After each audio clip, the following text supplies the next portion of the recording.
La nuit tombe, tout est noir, on voyait que l'étoile polaire.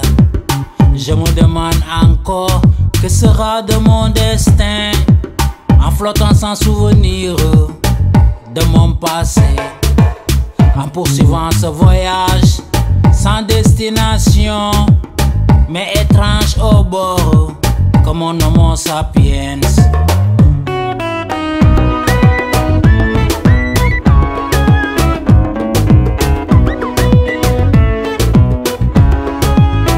En nuit, en rêvant, des voix disaient doucement, doucement, doucement, doucement, doucement.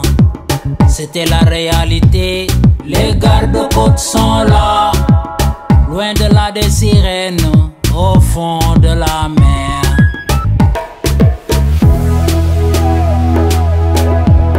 Dafa demoon wuti lu mu am, Yàlla def yeggulooy sigi leen digale.